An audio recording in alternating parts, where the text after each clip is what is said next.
Thank you and welcome to the March 13th, 2019 Cedar Falls Planning and Zoning Commission meeting. We do not appear to have a quorum at this time, so we are going to wait a few minutes.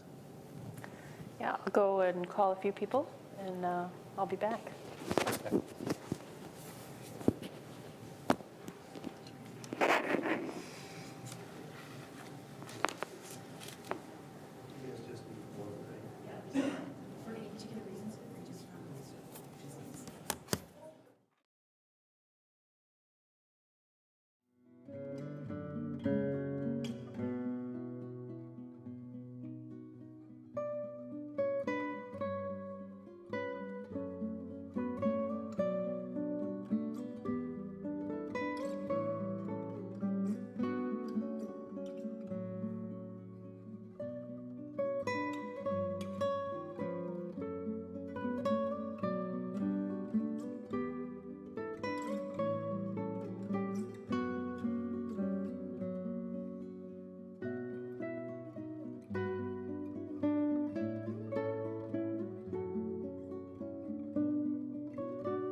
Thank you and welcome again to the March 13th, 2019 Cedar Falls Planning and Zoning Commission meeting.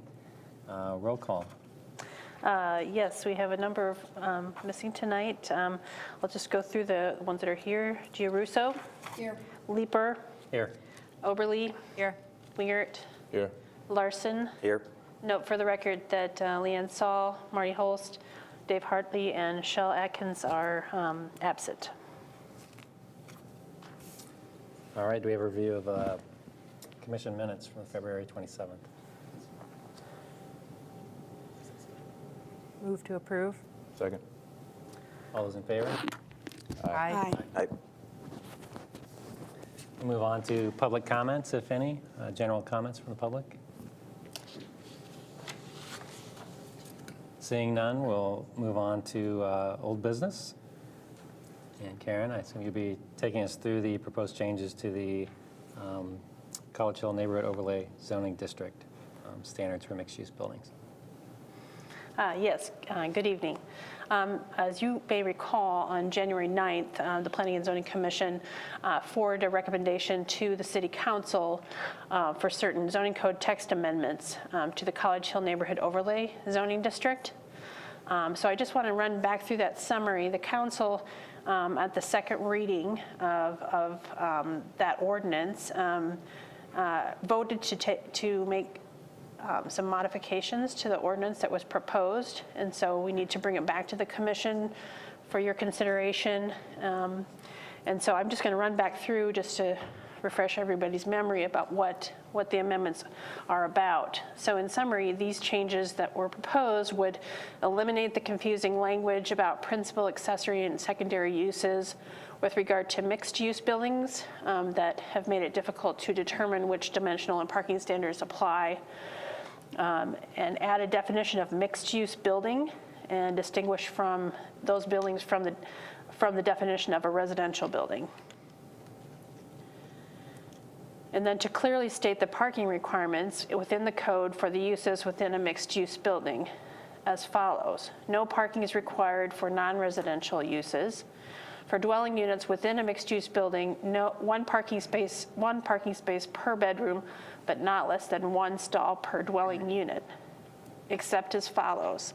And these were the amendments. Recall to allow a mixed-use building constructed prior to January 1st, 2019, parking would not be required for the existing dwelling units. That keeps them conforming so they don't become non-conforming uses in existing buildings. In addition, for mixed-use and commercial buildings constructed prior to January 1st, 2019, parking would not be required for upper floor space that is converted to residential use. And then finally, change the parking requirement for multiple dwellings to match the proposed parking requirement for residential dwelling units within a mixed-use building. In addition, there's some established minimum and maximum setbacks for mixed-use buildings to ensure the Main Street characters and vision for the College Hill Business District. Establish building design standards for mixed-use buildings that address safe and prominent building entries, quality storefront design, and standards for high-quality building materials and building articulation to match what is required for multiple dwellings within the College Hill overlay. Clarify and clean up the language for terms used for different types of dwellings to match the definition section in the zoning ordinance. So as I said, on March 4th, the City Council voted to refer the proposed ordinance back to the Planning and Zoning Commission for modifications so that the change to the parking requirements would only apply in the C3 district. That's the College Hill Business District in this case. To effect this change, staff made the following modifications to the proposed ordinance. We created 2 separate paragraphs in the ordinance, one to address parking for mixed-use buildings in the C3 district, and one to address parking for mixed-use buildings in other zones. And just want to note, the only other zone in the College Hill overlay that allows commercial uses, and so therefore could allow a mixed-use building with commercial on the ground floor and apartments above, is the R4 district. And that's the highest density residential district. In addition, the current parking requirements for multiple dwelling buildings would not be changed then. That would be a change from what was proposed previously. It would remain exactly the same as it is currently in the code. So just so everybody has a view of where these parking, what we're talking about, the area we're talking about is right on College Hill. The overlay district includes more area than this, but the rest, this is the area that's right next to University of Northern Iowa campus. The C3 district is outlined in black, and that's where these new amendments, the parking requirements would apply then. So I'd be happy to entertain any questions that you have.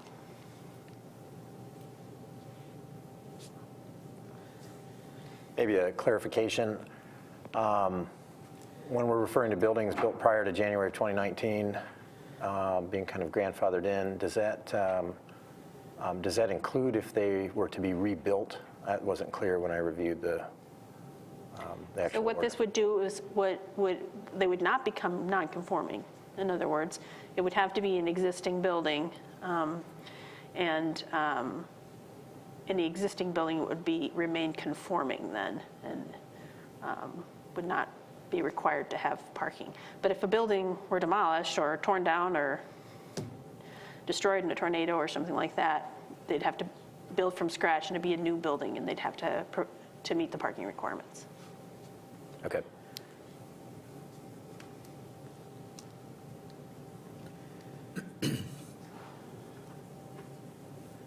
We open this up for public comments.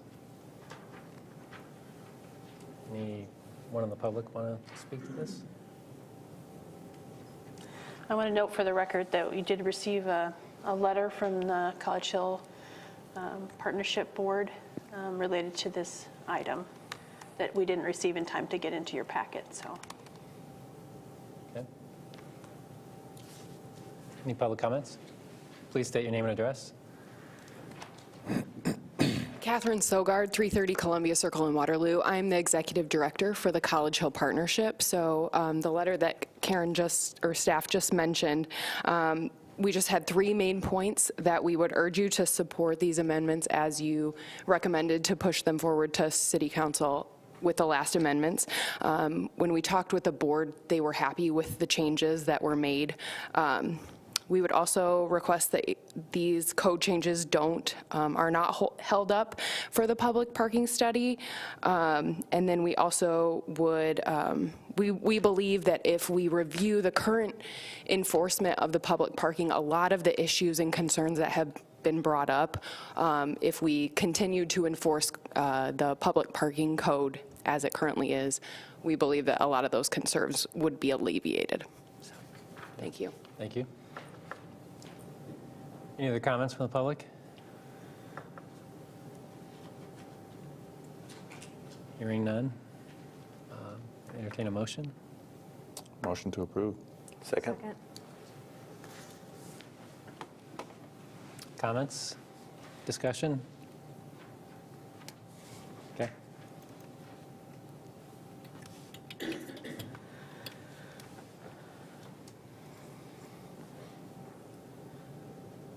Oh, you're showing us,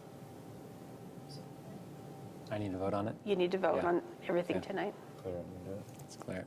Let's try it again.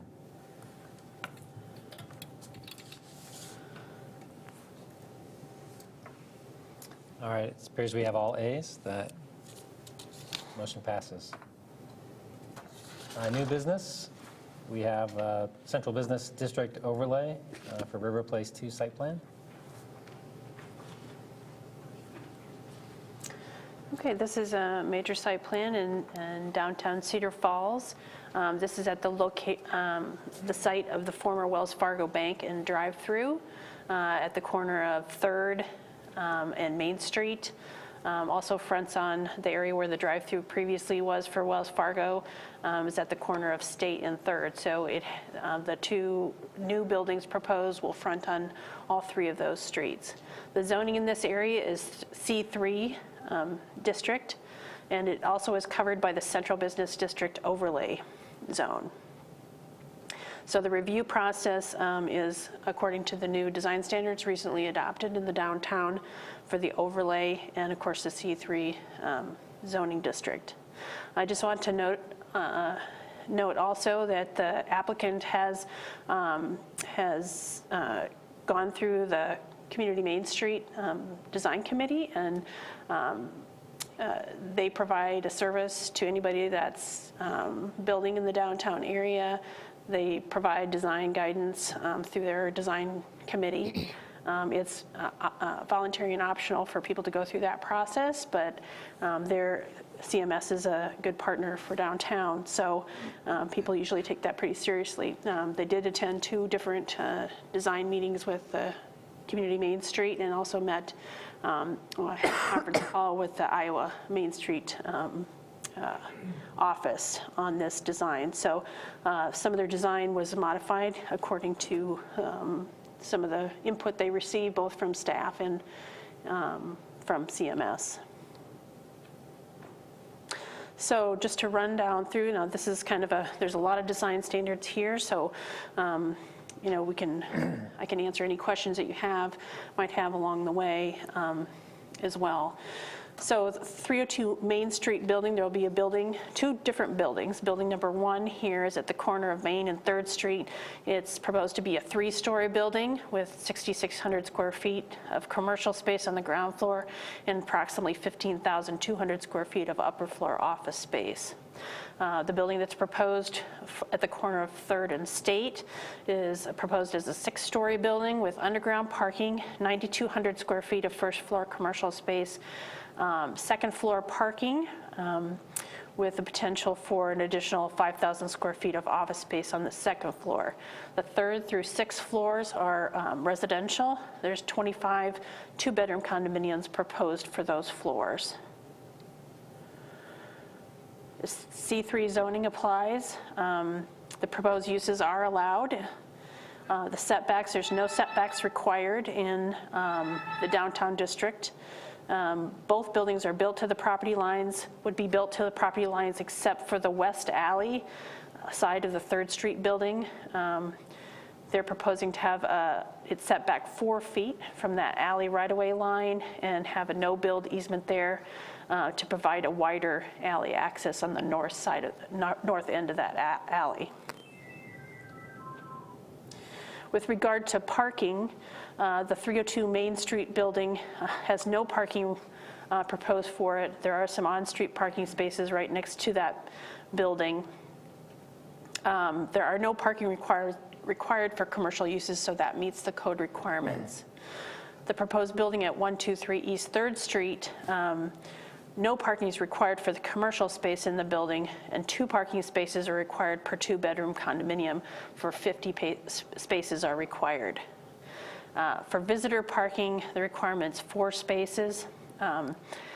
They're providing visitor parking, additional parking along the street that wasn't there previously. There were previously a couple spaces along the street, but most of that was curb cut for the drive-through. So they're proposing to add a net increase of on-street parking spaces for 11 additional on-street spaces. So with the 50 parking spaces provided within the building for the condominiums and the additional on-street parking spaces, the parking requirements are met. I want to note that we did ask the parking consultant, WGI, that recently completed the downtown parking study to do a parking impact analysis for this particular site, and that was attached to your, in detail, was attached to your packet. Just want to touch on a few highlights of that. Basically, the memo received from WGI stated that the seasonal peak parking demand is estimated. They looked at the peak parking day, basically, which is in December during the holiday shopping season, and is estimated at that peak time, which only happens a couple times a year, 82 to 93 spaces would be demanded for this site, for this building, depending on whether it was, some of that retail was restaurant or if it was all retail. There are 61 parking spaces provided with the project. The consultant noted that additional parking is available in the existing River Place lot at all times of day and on the weekends. That was borne out with the parking study, their observations on 4 different occasions. So the conclusion from the consultant is that there is sufficient developer-controlled private parking to support the proposed project. In addition, the consultant noted that the 11 additional public parking spaces will benefit the entire area.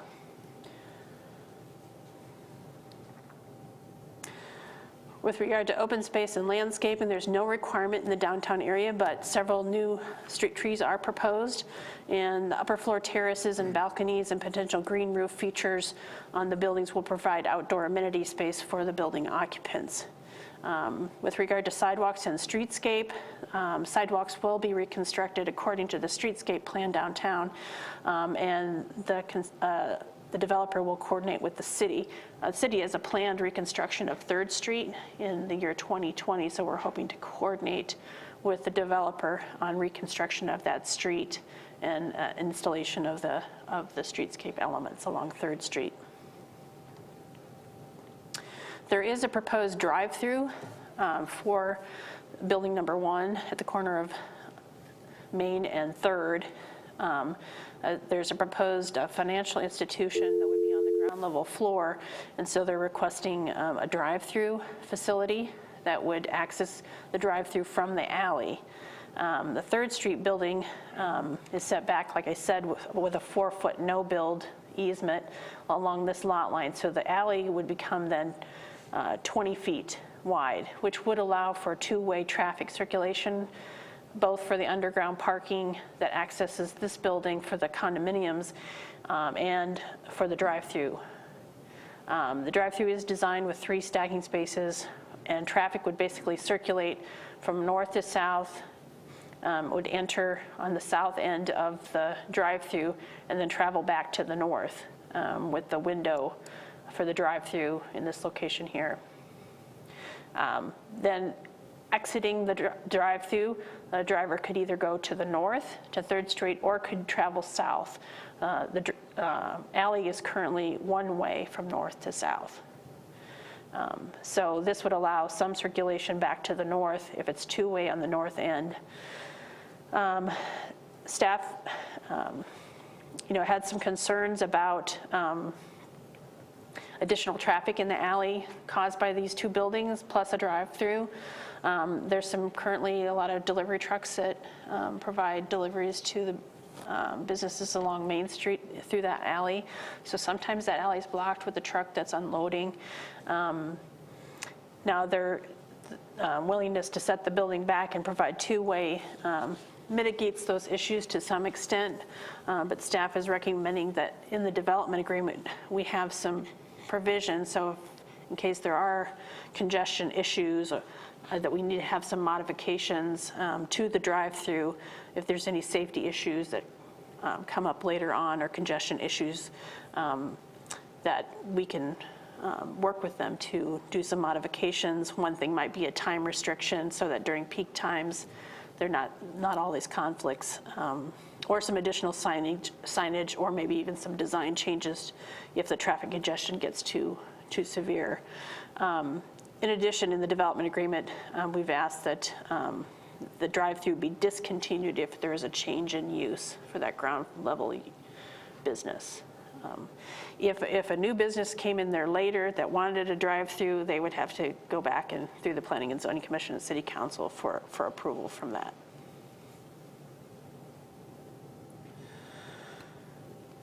With regard to the design standards, the building design standards in the code, there's quite a few of them, so I'll just kind of run down through those in order.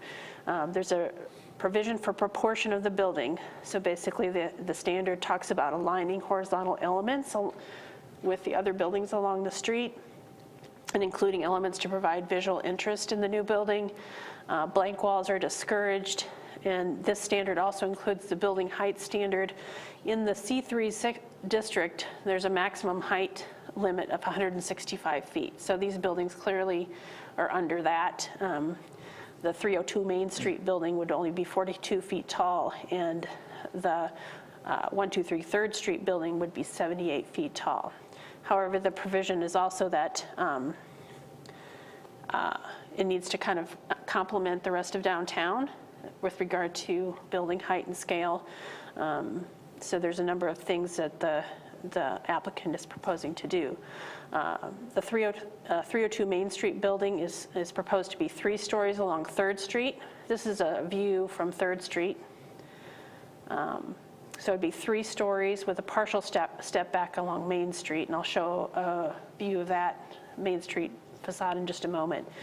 The 123 3rd Street building would be 6 stories with 10-foot step backs above the 2nd and the 5th story. So above the 2nd story, you can see the building here steps back 10 feet from the lower story facade, and then again, above the 5th story of the building, it steps back again another 10 feet.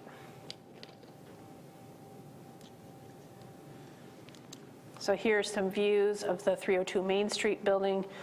Here you can kind of see the general effect. They've tried to illustrate what it would be more the views along the pedestrian level. It's a common technique to use step backs to reduce and mitigate the height of a building, because as you're walking down the street, the upper floors then recede from view, and a lot of times depending on how far back they are, a lot of times you can't even see those upper stories unless you're some distance away. So as you're walking along the street. So here's a street view. You can see, here's the Main Street building. They're proposing 3-story at the corner to anchor that corner, and then would step back for the next 2 sort of modules. And the 3rd story would be up there, but it would be stepped back, so out of view along Main Street. Now, Community Main Street, the original design that came in had the building stepped back 10 feet for the whole length of the Main Street facade. And Community Main Street had requested, they felt like it was important to anchor that corner with a little taller building on the corner. So they accommodated that request by changing it so that the corner module is that taller piece that anchors the corner. And then that 3 stories is then continued along the 3rd Street right away to sort of blend in with the taller building then on 3rd Street. Here you can see the 3rd Street building, 6 stories with 10-foot step backs above the 2nd and 5th stories. A little bit of a perspective drawing here as viewed across the street. You can kind of see how that 6-story kind of recedes from view. And then here's some other views of that building. You can see as a pedestrian walking along the street, most times you're not going to be able to see, unless you're looking up, of course, wouldn't see those upper floors. Here is a plan view of the top floor, the 6th level of that 3rd Street building. And you can see here this line is the lower story facade, so you can see how those step backs, one step back and then a 2nd step back, and then the orange portion here is the 6th floor. So you can see that it creates some terraces out here, and the applicant is considering putting some green roof features up here. It'll be nice, some nice terraces and balconies for the residents of the building. This is the 3rd floor of the commercial building on Main Street. You can see that corner piece here this is the upper floor, the top floor of the building. There would be, at the step back here, there would be a roof deck and some potential outdoor space for the office tenants on this floor. And then this portion of the building that's up against the 1-story building that's to the south, it's open, it's also stepped back from that edge, and that is for reasons of not wanting to affect the snow load on that 1-story building next door.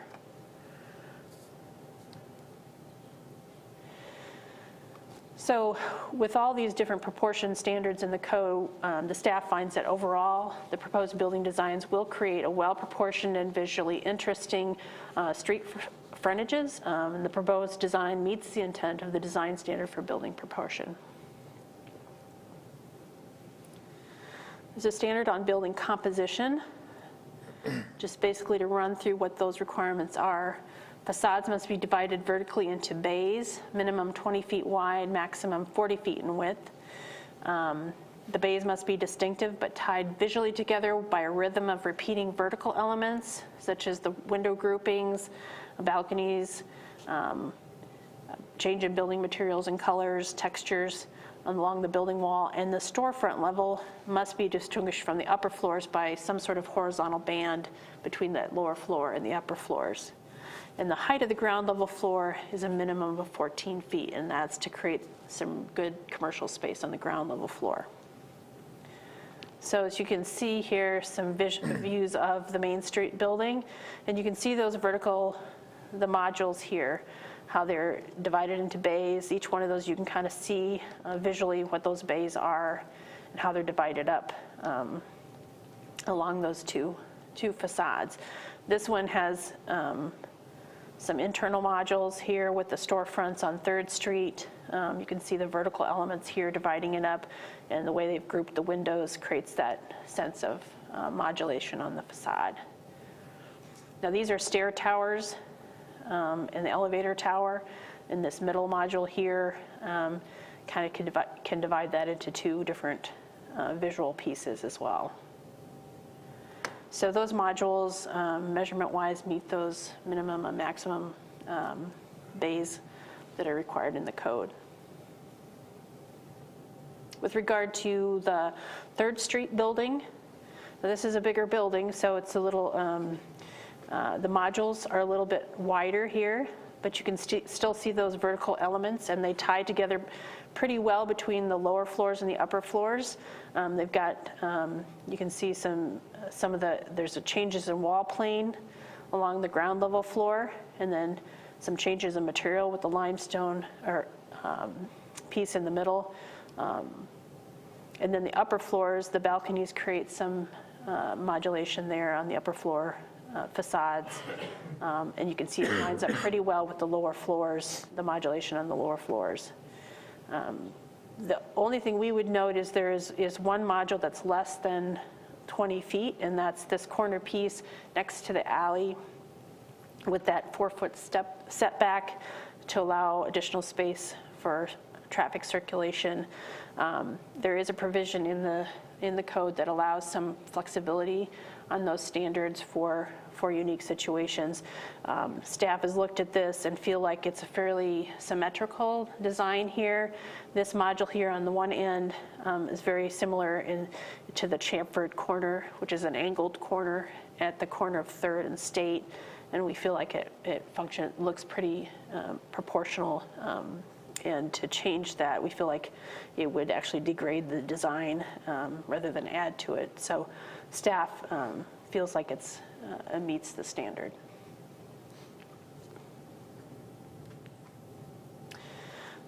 Windows and transparency, there's a minimum 70% window coverage, windows and doors, that's called fenestration on the storefront level. Exceptions are allowed for corner buildings along secondary street frontages.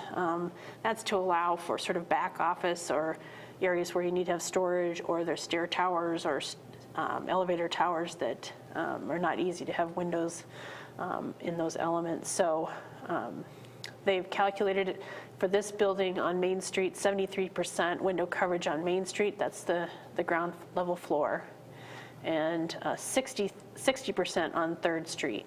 And you can see that they put windows just about everywhere they could possibly put them.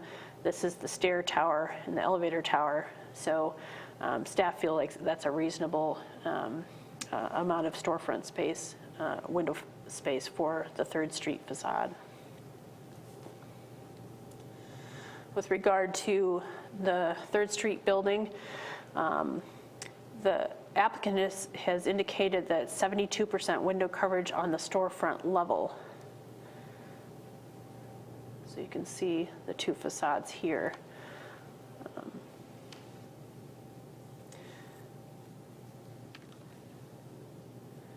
With regard to materials and textures, the street-facing facades need to be comprised of at least 50% brick, stone, or terracotta. The side and rear walls must be comprised of at least 25% brick, stone, or terracotta. And then there's a list of different other building materials that are allowed in lower percentages in the buildings. So you can see here with the 302 Main Street building, the street-facing walls are nearly 100% brick and limestone, other than the window areas. There's some metal surrounding the windows in the storefront elements, but otherwise it's either brick or limestone. With regard to the other building, on 3rd Street, the applicants indicated that 54% of the 3rd Street and 53% of the State Street facades are comprised of 2 different colors of terracotta, and then this middle module is limestone.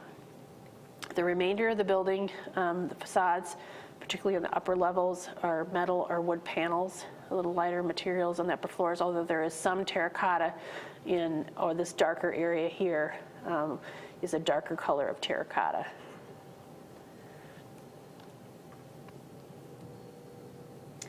The alley sides for the Main Street building, it's 51% brick and 34% metal panels. Here's the alley side of that building with the drive. You can kind of see the drive-through here, but that's all brick.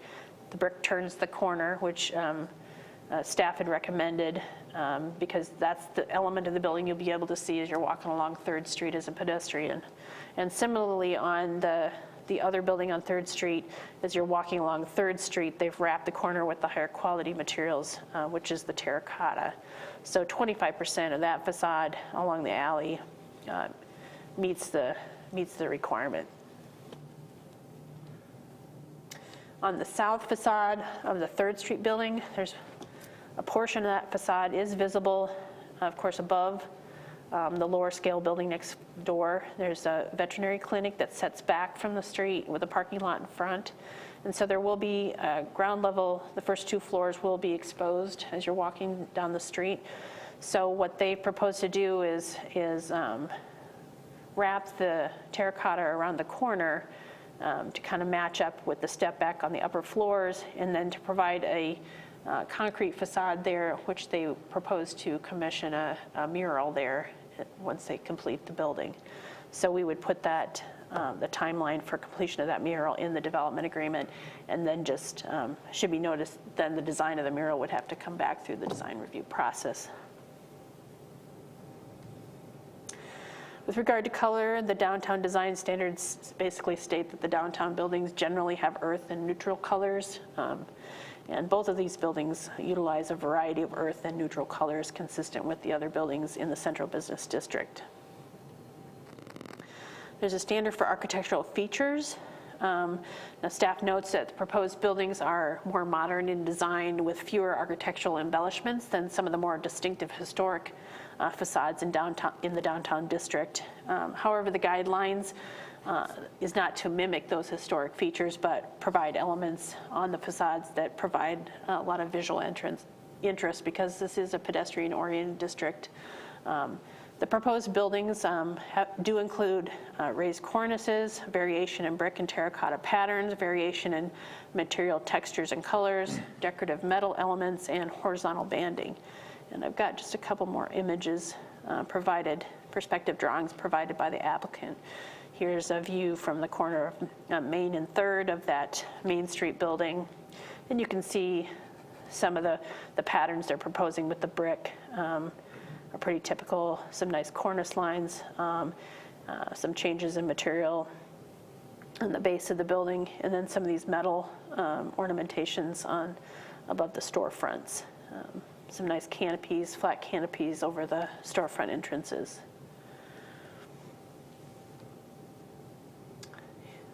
Here you can see on this rendering a number of the architectural features for the 3rd and State Street building. Similarly, there's quite a bit of embellishment of the cornice lines, the upper floor balconies, a lot of change in material and color along this facade, and then some nice sheltering canopies that extend over the public sidewalk. There's a building entry standard in the downtown, which states a number of different things, that primary entrances to ground floor building space and to common lobbies accessing upper floor building space must be located along street-facing facades. And for buildings with more than one street-facing facade, entries along facades facing primary streets are preferred. So looking at the Main Street building, there are multiple storefront entries on Main Street. Entries to the stair and elevator lobby are on the 3rd Street facade, so that building does meet the standard. The 3rd Street building, there are multiple storefront entries along both 3rd Street and State Street that provide a variety of options for future commercial tenants. Another part of that standard is for buildings that contain residential dwelling units, there must be at least one main entrance on the street-facing facade that provides pedestrian access to the dwelling units within the building. And that's kind of a safety thing. We don't want the residents to have to go to the back of the building to get in. So there's a street-facing entrance at the 3rd Street building that'll be along State Street. And I believe that will have a different address. That'll be, I believe, 305 State Street for that particular entrance to the building.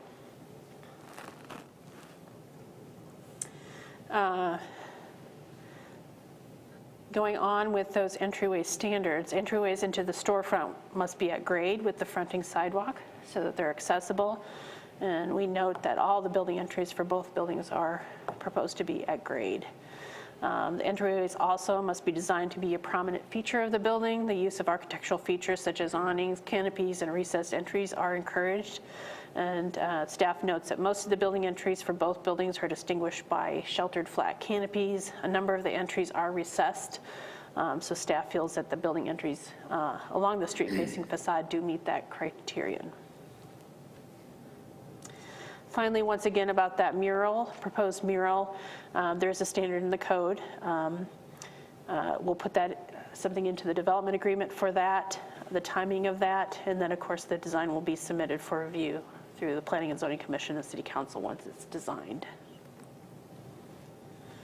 Some other standards in the code, trash dumpsters. Those are located not on the street side, but on the alley side where they should be, recessed within the building walls and accessible within the 3rd Street building. The lobby areas for the residential goes not only through to the main entrance to the street, but also extends back to the alley side of the building so that they will have pretty easy access to the trash areas. And for at least one of the commercial tenants on the Main Street building, they'll have access, direct access to the alley for the dumpsters. I believe that it looked like from their designs that other tenants in the building would have to, carry their trash around to the alley side of the building. With regard to stormwater management, calculations have been submitted to the engineering department for the city. Detention is not required. In downtown, this has been fully developed with concrete for a long time, but the city does have updated water quality requirements that do need to be met.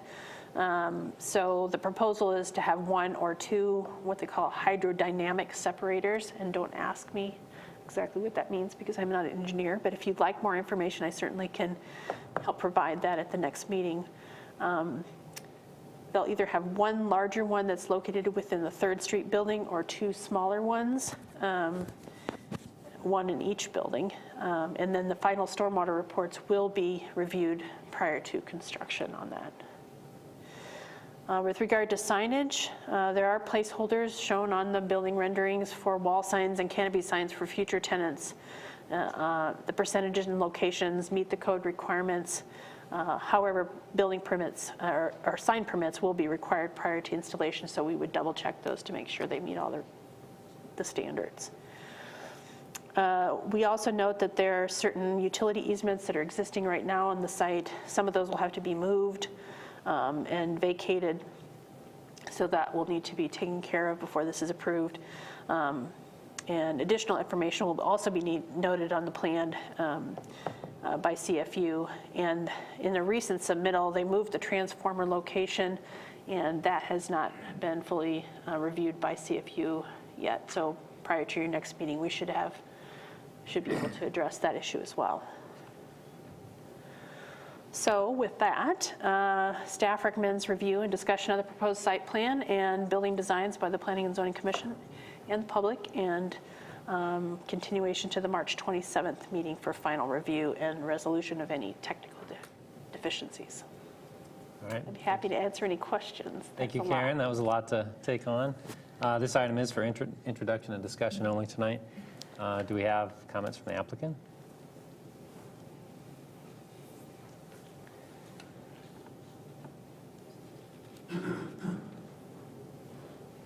State your name and address.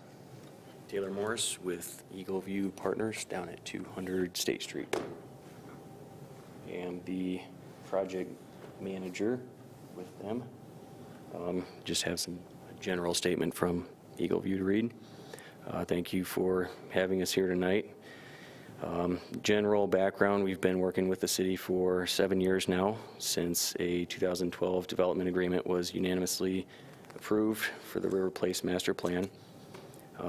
It is our mission to bring people downtown to live, work, and play, building on the success of our downtown district. It is truly our biggest amenity. Today we have 200 people living at River Place, 100 people working out of co-working and office space, 4 new commercial businesses, and this summer we'll add 6 more businesses in our micro retail bays at 100 East 2nd. With the launch of River Place and progressive city leadership to support it, we've proven the demand for urban mixed-use development. We're proud to say the model for urban development has been emulated in other areas of Cedar Falls and Waterloo. Up until 2016, we were primarily catering to the millennial population who were interested in urban living and the qualities that come with it, such as walkability to vibrant downtown shops, bars and restaurants, being near the trails and recreation, living in spaces rich with amenities and high-quality construction, and attention to interior design. In 2017, we opened our 250 State property, which houses our largest units with high-end finishes. And to our surprise, this product type piqued the interest of a 50 and over population seeking ownership. And these units with access to our seeking ownership of these units with access to our suite of amenities and active urban lifestyle opportunities. Currently, we are 100% occupied, and as leasing season begins, we are constantly reminded of the lack of inventory. So with this project, we intentionally designed a mixed-use product with a residential component for this type of demand. And the residential component is supported by new retail opportunities that will connect River Place to Main Street to increase activity responsibly and maintain the character of downtown that we have all worked so hard to protect. It's a significant investment for Eagleview. It will double our investment downtown. But as a major stakeholder in downtown, this project is critical to our vision of bringing new opportunities and multi-generational living, working, and playing. Appreciate your time this evening. Thank you, Taylor. Do we have any public comments?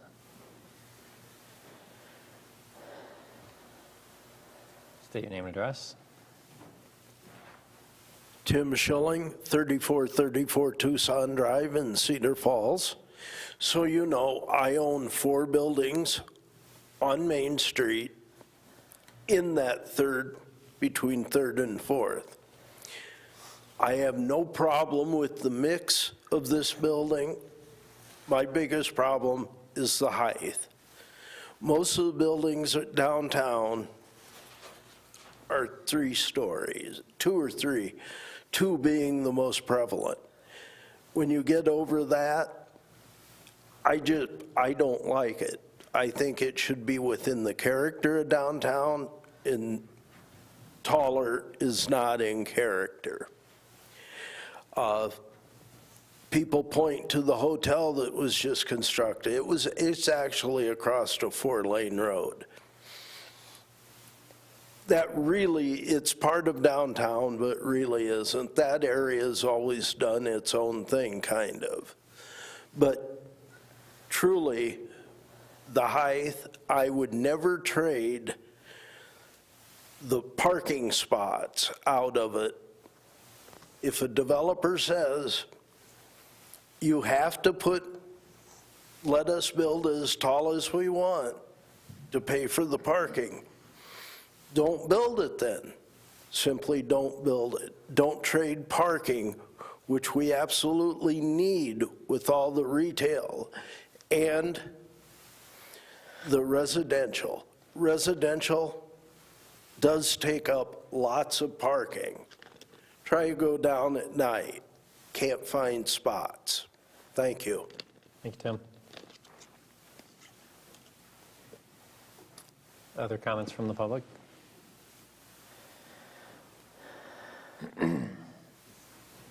State your name and address. Jenny Bagenstos, 220 Main Street, Cedar Falls. I'm the owner of Here's What's Poppin', and I started business in 2013. Since that time, I've kind of been squared in by a bunch of buildings, development everywhere. My concern is not so much for the living spaces. The problem that I see is the buildings that are do office, and we put offices in these buildings. This creates a real problem for us as retailers, because these people come downtown and they park in these spots, and it sits for 8 hours. During that 8-hour time, my business could turn multiple customers. So that is my concern. It's my understanding that the living quarters, they are set up to have adequate parking, so that's not an issue for me. But my problem is we're really hurting as retailers because there's just not enough parking. And until we can get parking set up in downtown, I just don't think we should go further in any until the city can say the parking is resolved. If we have a parking structure and parking was resolved, beautiful building, I'd be all for it. But it's little people like me just trying that give the niche to the community that are really hurting right now. So thank you for your time. Okay. Thank you, Jenny. Any other comments from the public? No.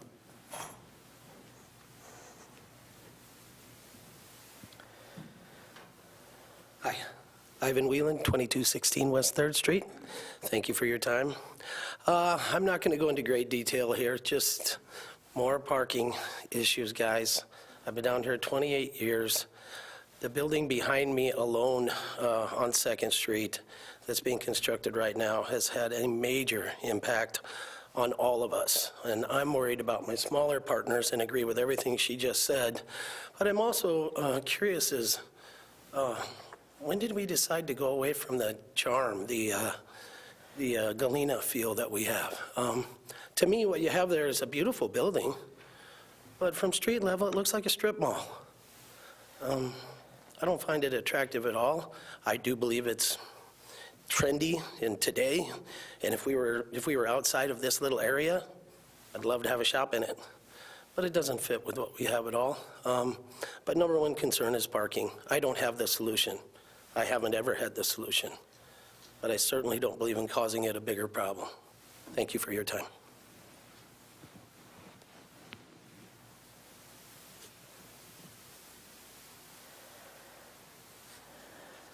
Name and address, please. My name is Dr. Chad Smith. I own Taylor Veterinary Hospital at 315 State Street in Cedar Falls, which is a building just south of the proposed 123 East 3rd Street building. I first want to thank you for hearing my thoughts and concerns regarding this proposed building. One of my concerns, like everybody else has mentioned, is parking. Even after reading the results of the parking study, I may not be interpreting accurately, so please correct me if I'm wrong. But worst case scenario, demand for parking 93 spaces. Especially for restaurants located in the State Street building. With 61 parking spaces available, a deficit of 32 spaces exists.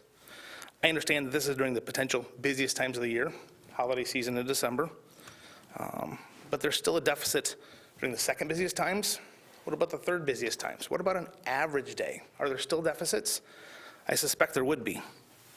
So this leads to the proposed solution, parking inside the 123 East 3rd Street building, and on the River Place parking lot.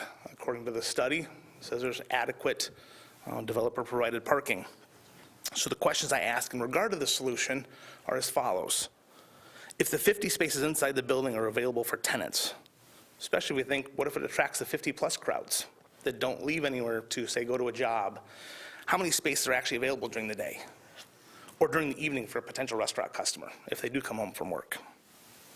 What would happen if either the 123 East 3rd Street property or the River Place parking lot area sold and owned by different entities?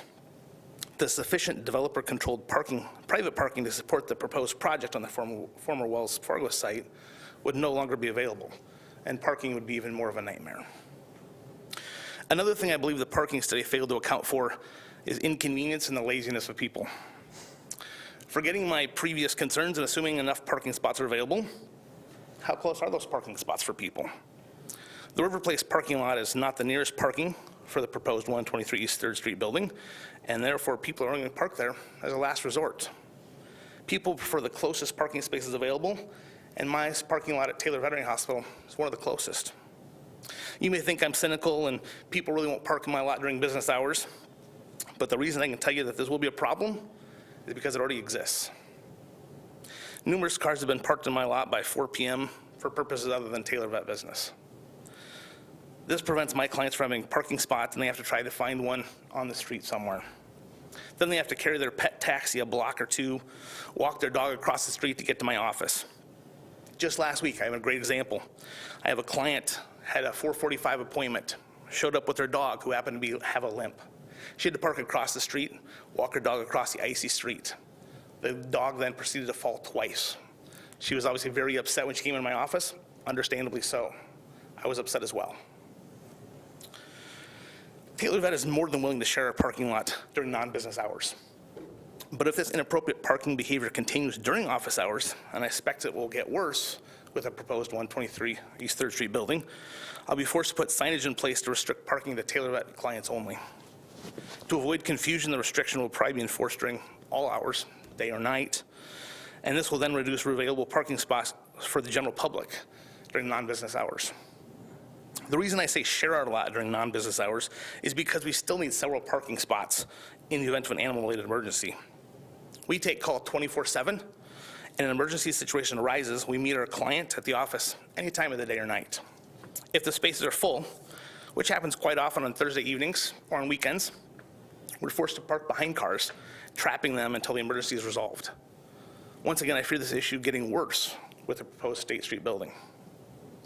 As a veterinarian, I thoroughly understand the importance of pets in our lives, and I commend the developer on being pet friendly. I do feel that while they say they're pet-friendly, they're not adequately caring for our pets if they do not provide a place for pet elimination, even though there are no green space requirements in the C3 commercial district. The argument could be made that people could walk their pets to the east toward the river, have them eliminate in the green space there. But unfortunately, this is where the inconvenience and laziness comes into play again.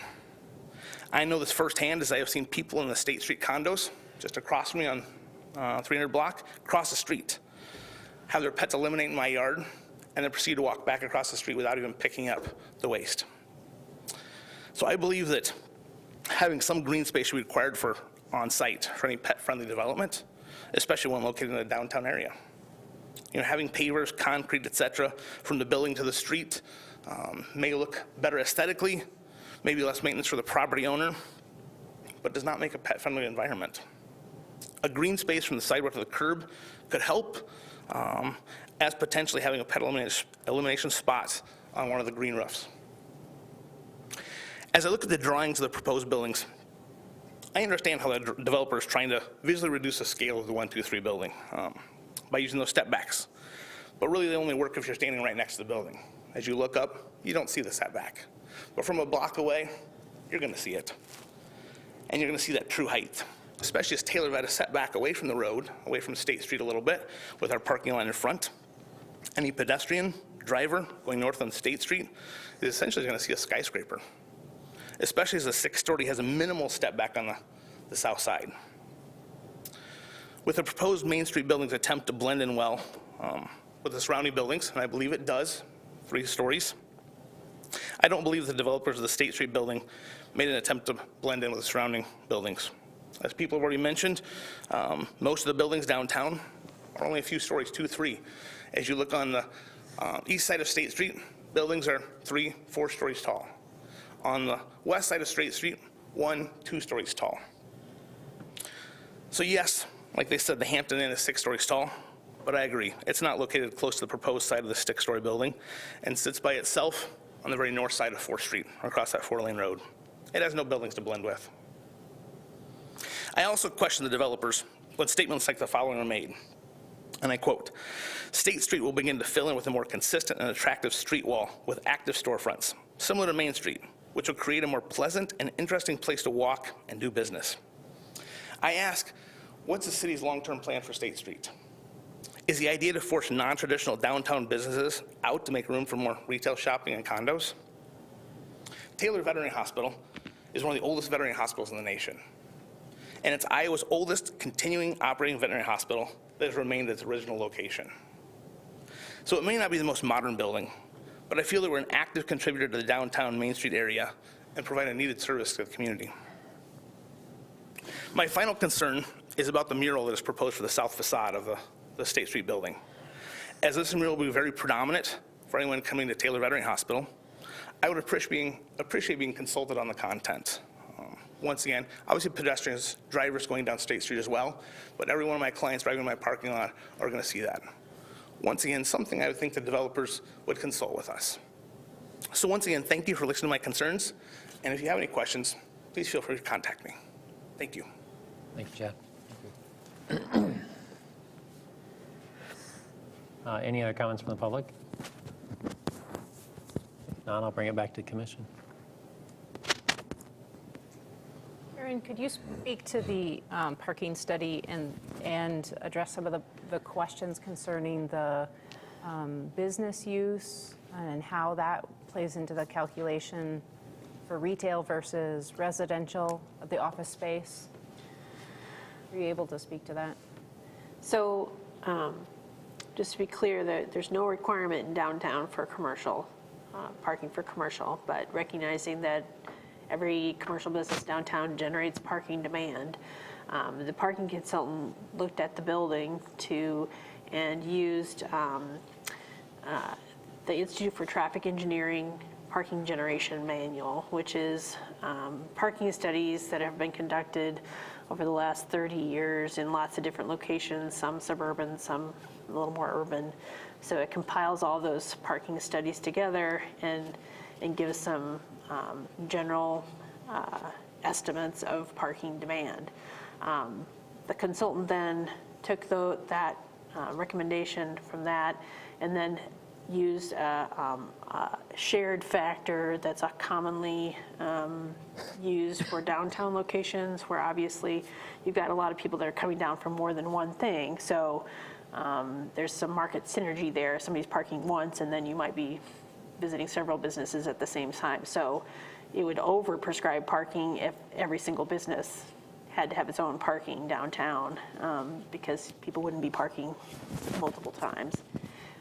So it has a shared factor that he factored into that, a reduction of 30%. So then that parking estimate, he took and looked at year-long estimates based on parking demand, and looked at the peak time, which happens in December, right before the holidays, to see what the maximum amount could be generated at that particular point in time.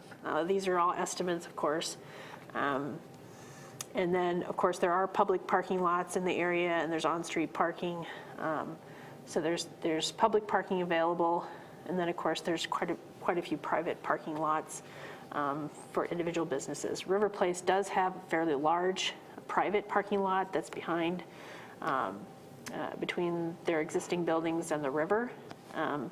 And what the parking consultant found was they looked at the parking in that lot, and they counted the cars at several different times and different days over 2 different periods of time, and found that there was available up to 40% of that parking lot was available at any point in time.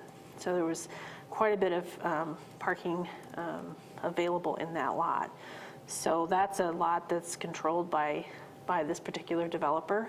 So that's why in the parking impact analysis, the consultant said there is enough private developer provided parking for them to be able to manage their own parking system. In other words, for the tenants, the commercial tenants in their buildings, they can lease out parking spaces and control, as businesses move in and out, would have quite a bit of parking there to allot to different users. And then, of course, in the building itself, we have a requirement for 2 parking spaces for every residential dwelling. Now, similar to what the consultant found in the River Place lot, that was based on our fairly high parking requirement for residential, which was 2 parking spaces per unit, even for 1-bedroom units. So that's one of the reasons there's quite a bit of parking that's available in that lot behind River Place right now. So similarly, not everybody perhaps living in that building would use both parking spaces for each unit. So I think that's why in the consultant's memo, there's quite a bit of flexibility with the developer being able to control that amount of parking for the development. And then with the addition of 11 additional public on-street parking spaces, that will add to the public parking supply that anybody can use at any point in time. So that's basically addition to what's there now. Karen, just for a little bit more clarification in regards to the parking. The parking study included taking into account the building that's under construction on State Street and 2nd currently, and the potential parking needs for this development, correct? Yes, the parking that's, excuse me, I have a cold, so bear with me.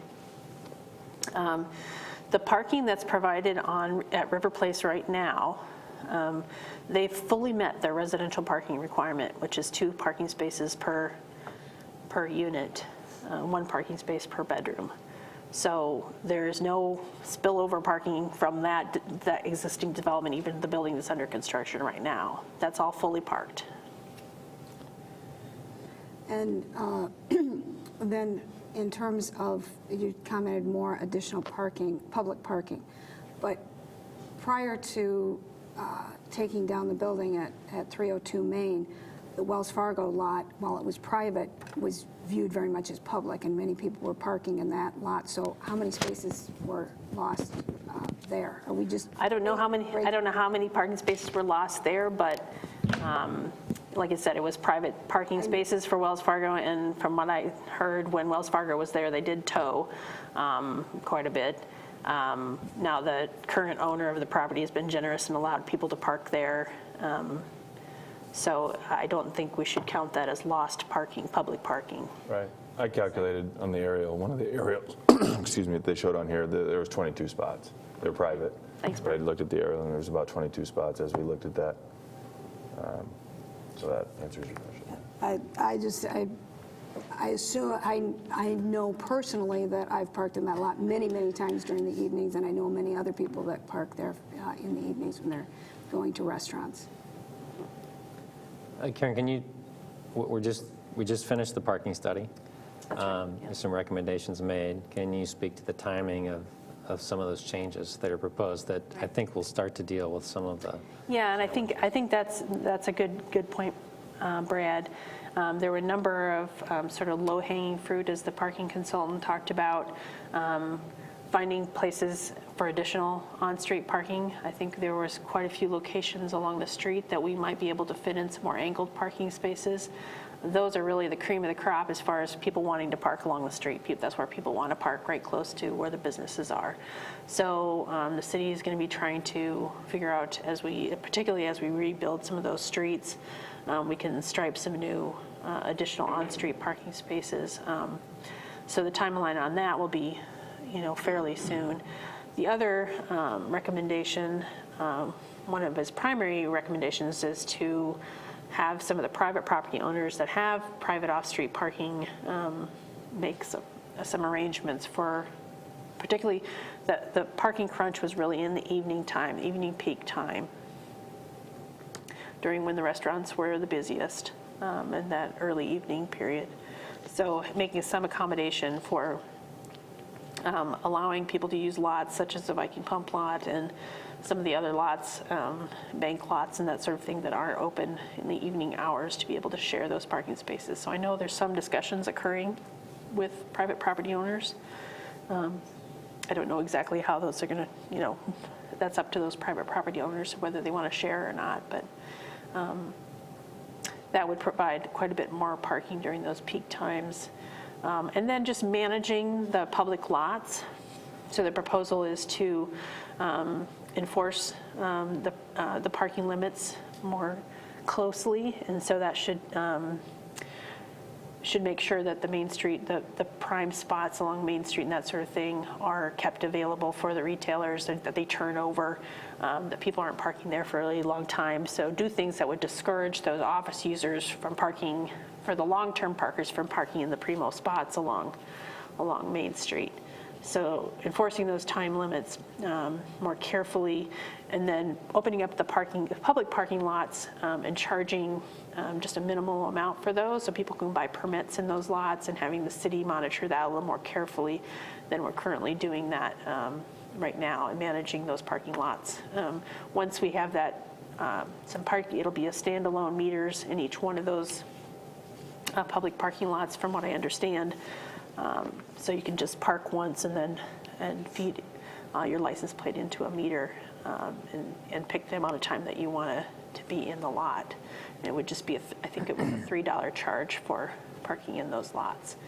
So I think, according to the consultant, said if you do all these things, it should help manage the public parking that we have now better, to address some of the issues that the retailers are having and the crunch times when the restaurants are busy.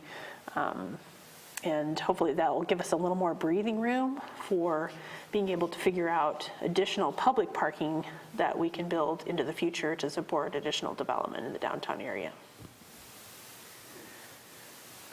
One concern I have is with the drive-through, and that's been expressed by the city as well, but if I recall, isn't there a requirement for 5 stacked spaces on the property?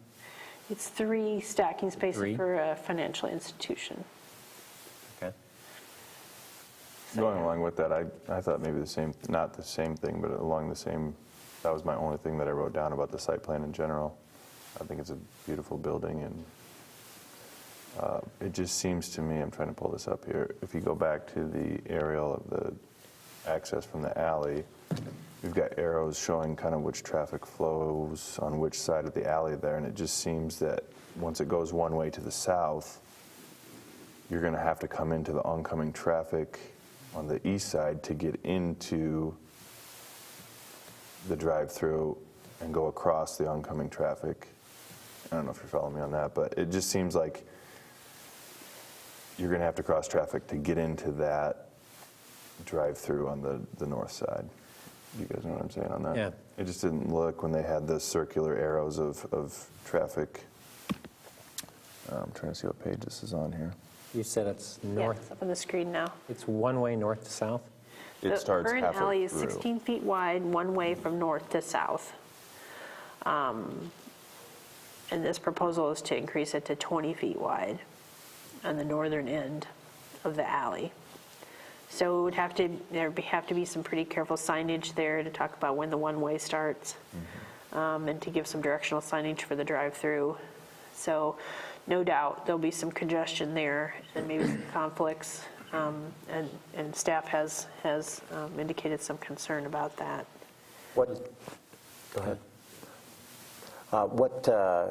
There was mention of some changes made to the original design for the drive-through.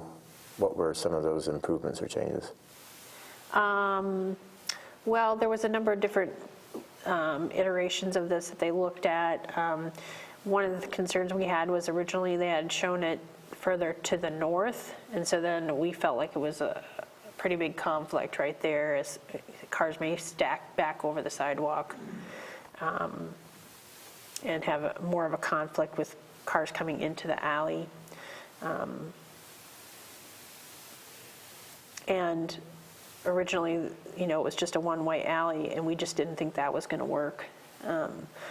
Not only because of the drive-through, but because if there's residents that are coming out of the underground parking garage and there happens to be a delivery truck parked to the south, and the only direction they can go is to the south, that'll be a problem for residents trying to get in and out as well. So for a lot of different reasons, it's good to widen the alley. And then I think in the future, if there's things that have to change along further to the south, we can look at that circulation further to the south as well. But for right now, it is really pretty tight. We're a little bit concerned about a drive-through in this location, but we found that this was the compromise we were willing to take a look at. And I looked at that wrong. I thought they were coming I thought you were entering the drive-through from the south side and curling around back to the north. You are. They are. Yeah, that's what they are proposing to do. Okay, I thought, okay. So you come in from the north, circle back from the south end of the drive-through, and then exit on the northern portion. Do we have, there is a depth there on the site plan, 20 foot. It just seems like it, without actually doing it, if you were driving a truck, it'd be pretty tight, but obviously engineers have looked at that and said it's appropriate. So that was just my only concern when I saw the site plan. What's in the island? Is that an ATM machine or something? What is that? That, actually, they're proposing to put the transformer in that location. Okay. And it was considered at one point to enter the drive-through from the north? It was, but we felt like there was the possibility of the entrance from the north and the drive-through was further to the north, that the cars would maybe stack back across the public sidewalk. So we didn't feel like that was a good circulation pattern either. There's downsides and upsides to any of the options, really.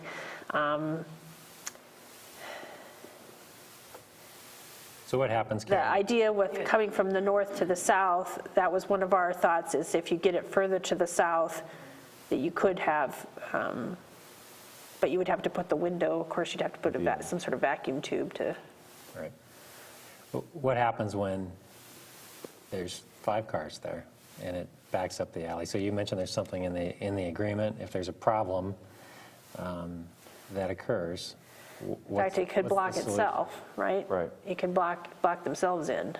So, yeah, I mean, I think it's a little bit of an experiment here to see if this works, and that's why we wanted to have some language in the development agreement that if it's just not working well, that we have the possibility to have them make some modifications to it.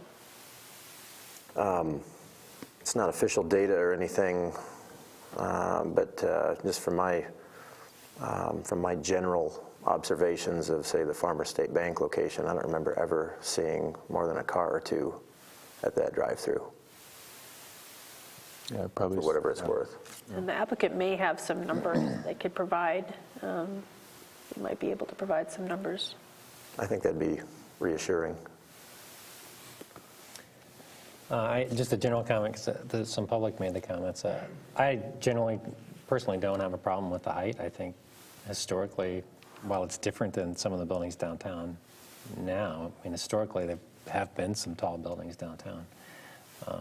Look at some way back in some old renderings, what was on the river in terms of warehouses and things. So historically, there's some precedent for that, and it seems like a good kind of transition to me. I agree. I don't, if you wanted to go back to 2, I don't think we'd ever see any of this development. It just doesn't make sense to spend the kind of dollars that you get to not have the ability to scale with multiple levels. I just don't think we'd see the development that we're seeing today without the ability to go 3, 4, 5, 6 levels. And I would agree. I think the stepping back eases that height element, but also gives their use of green space, rooftop gardens and things. An important element, I think, to downtown. We're building out to the street lines, property lines, but we're potentially adding some green and important amenity, I think, a positive for the development itself, too. Desirable amenity. Mm-hmm.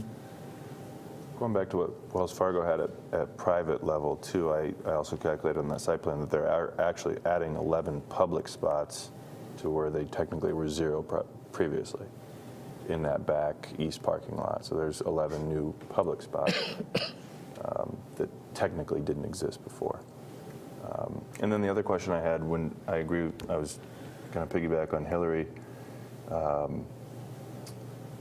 on the parking system. Do you, as Eagle View, have a system in place? The office users do maybe concern me a little bit more than any other. If you're going to have an office in 3,000 square feet, technically, I don't know how many employees that usually puts per square foot, but those can really start adding up on an 8 to 5 basis when you put those people down there. Right now, we have total excess capacity in our parking lot at River Place. Our internal study was very similar to the parking consultant. What we found is, on average, for that huge lot back there, there's 98 spots. From morning until lunch, we're at 53% vacant. From lunch until after work, we're 52% vacant. So yes, maybe we do have extra parking back there, and we'd like to share between these two properties. It's less than a block away from this, so it'd be a great spot for those office tenants to park. You asked about what we do for parking now. We issue parking passes to the residents and the workers, employees, employers that are down there.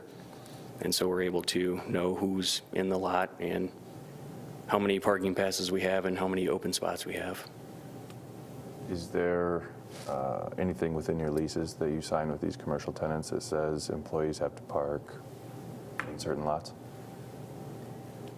We give them the option to park in our lots, which are the closest. I don't think we could require them to park there. I mean, public parking would be available to anybody. They have the option to without any limit, or is there anything specific encouraging them to use that parking location? Yeah. Kayla Toll, I do leasing at Eagle View. Yes, it is actually in the lease. They are required to park in our parking lots that are dedicated for commercial and residential. So we do regulate that, and it is a requirement for them to park in our lots. Awesome. In the lease. So a quick question, there's no other commitments to, so we're just talking about these two projects in terms of the new development, and there's not any other commitments or demands potentially on those excess parking spaces? Are you talking like the public parking or the 11? No, your managed excess lot. I mean, we don't have any other factors that are. Right. So it is a potentially private lot, and so technically it should just be our commercial office users and residents that are living in or parking in that spot or in that lot. You know, we do have staff that walks a lot and looks at the passes and makes sure that it is a resident or someone who's supposed to be parking there. There are definitely people who park there that are technically not supposed to, but yeah, as far as our entire lot itself, it is mainly those with passes. Does that answer? Yeah, I think what you're proposing is really a positive aspect of this, that you have that excess parking available. So just making sure that it's sort of fully committed to these 2 new buildings. And I think maybe, Brian, you mentioned too, just the difference of a commercial tenant or office user who's parking there from 8 to 5, and then having those lots flipping over to residential. That's just worked out really great for us. It's been pretty consistent that Taylor's noted between the daytime and the nighttime of that transition. So it's something that we're very well aware of and continuously looking at and tracking to make sure that it is working the way it's supposed to be. That's great. I'm sensitive to some of the comments that Jenny made and Ivan too. I mean, my perception is that there's a lot of spaces filled by people for 8 hours, you know, for business purposes. And I would encourage city staff to move forward with recommendations. I know they're new, and so we need to be patient. But there's some real issues that people have, and I think some of those things are really going to start to help some of those issues. So I would like to see us move forward as quickly as we can. What is the proposed timeline of some of these new changes and ideas? The parking study is posted on the city's website, which has all those recommendations from the consultant. I'm not going to be able to recall them all off the top of my head.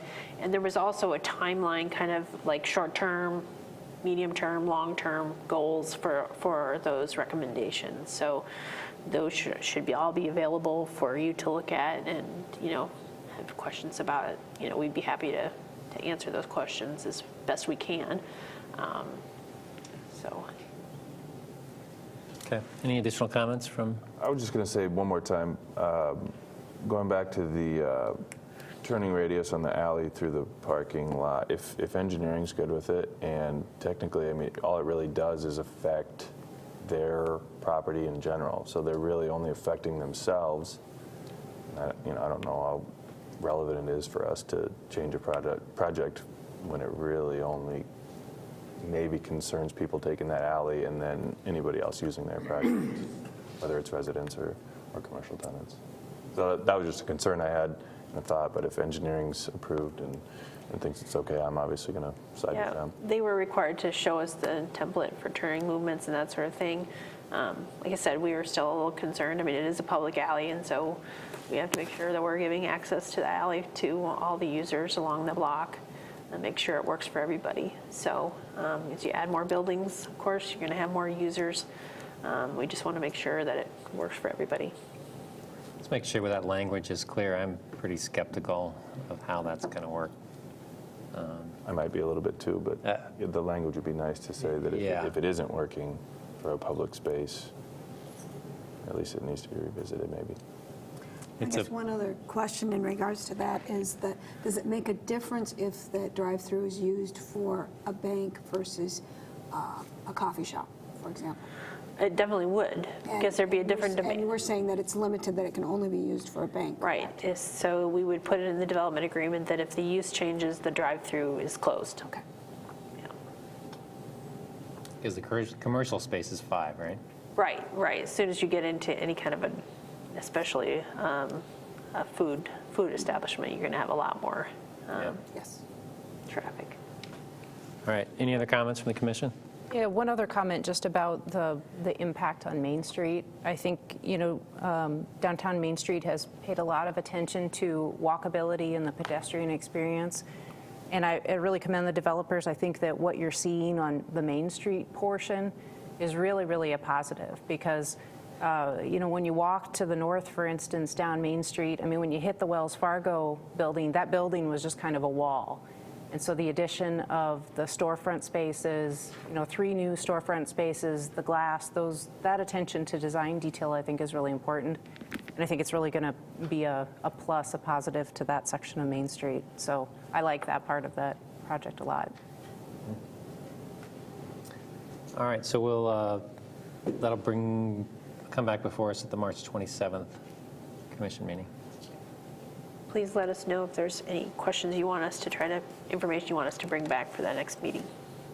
Okay. All right, our next item of new business is the MPC Development Procedures Agreement Amendment. Karen, you're flying solo tonight, so keep going. I am. Excuse me, go run through all these slides here to get to that item.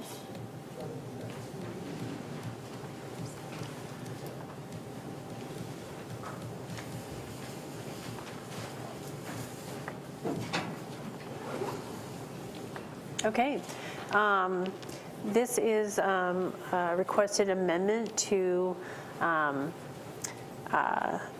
MPC Development Procedures Agreement. This is an existing MPC district, small district, just includes 3 properties. It's located on University Avenue at the corner of McLean and University. There's an S1 shopping district directly to the west, so much higher intensity commercial use to the west.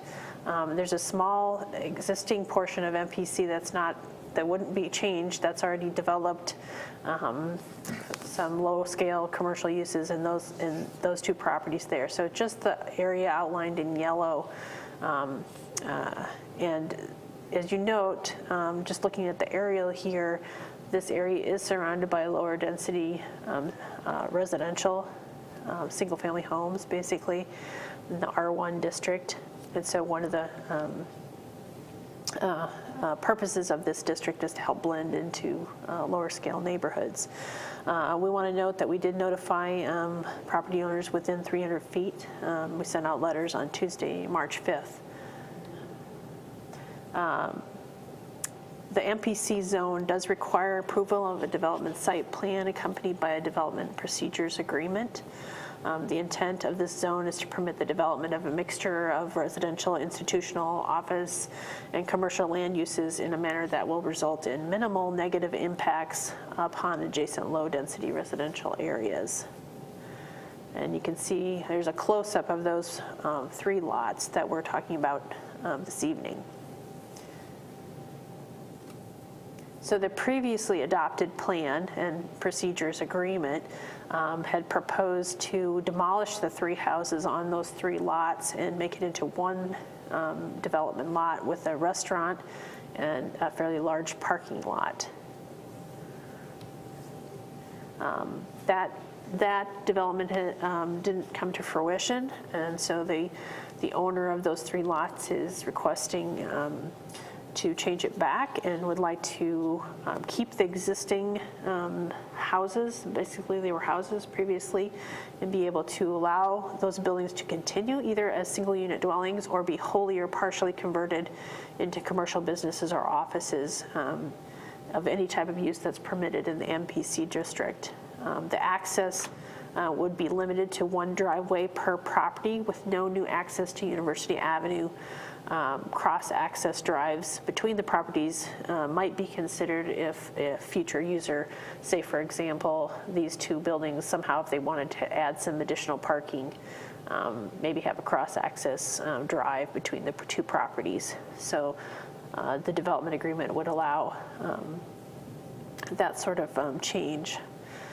Site changes necessary to serve commercial uses may be allowed, such as the widening of curb cuts, adding parking and landscaping to meet the zoning requirements for those particular uses. If changes are proposed beyond what is allowed in the development agreement, a new site plan and agreement would have to go back through the Planning and Zoning Commission and City Council. One other thing to note is at the time of development, any missing sidewalk segments must be constructed. So if we get development plans in for each individual lot, as we get those in, we would make sure that they met all the requirements for that particular use that they're proposing, as well as any site elements, landscaping, sidewalks, parking areas would all have to meet the zoning requirements, depending on the use that they're proposing. Staff views this change as fairly positive. We feel like it keeps it fairly consistent with the scale of the surrounding residential neighborhood, provides that good transition to the lower density residential. It's much less intense, of course, than the S1 shopping district to the west. It does provide also some opportunities for small neighborhood serving businesses, some more affordable spaces, maybe for some small businesses that will not generate as much traffic noise or congestion as some larger commercial uses might. So staff is in support of this and views this fairly positively. We're still in the stages of refining that development agreement with the applicant, that procedures agreement. And so at this time, we're recommending review and discussion of this proposed amendment and take any public comments, and then continue the meeting to March 27th. Okay. I don't see the applicant here, so no comments. Any public comments? No? Bring it back to the commission? I should have looked, but I didn't. What are the allowable uses in the MPC? Oh, you're going to test my knowledge here. I could probably bring you a list at the Roughly. next meeting. Yeah, that'd be fine. But it's basically a whole variety of, commercial and Okay. institutional uses, office uses, professional office, Next meeting. pretty much anything that's allowed in a business district would Okay. be allowed. But obviously be constrained by the size of these buildings, so. Right. And the parking available. And the parking that they can achieve. Did you say you can amend the parking sizes in there? You can add parking? Yeah, so you'd be able to say, obviously, this is an existing house, so if you put a small business in there, you may need to add a couple additional parking spaces. Similar to what they did to the building Yeah. a couple doors down? Right, so the other two buildings that were included in the MPC over here, they did something similar.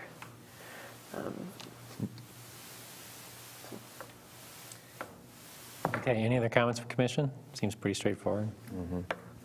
That will move on to the March 27th Planning and Zoning Commission meeting. With that takes care of our new business. Any commission updates? Yes, a couple things. I just also wanted to mention one more time that Iowa State Extension, the Planning and Zoning for local officials course. I know Mr. Larson said that he was interested in going. Is there anybody else that's thought about it and is interested in going? Maybe some of you have already gone to that session, but I just wanted to remind you of that, and that the city is happy to pay for it and sign you up for it. What was the date?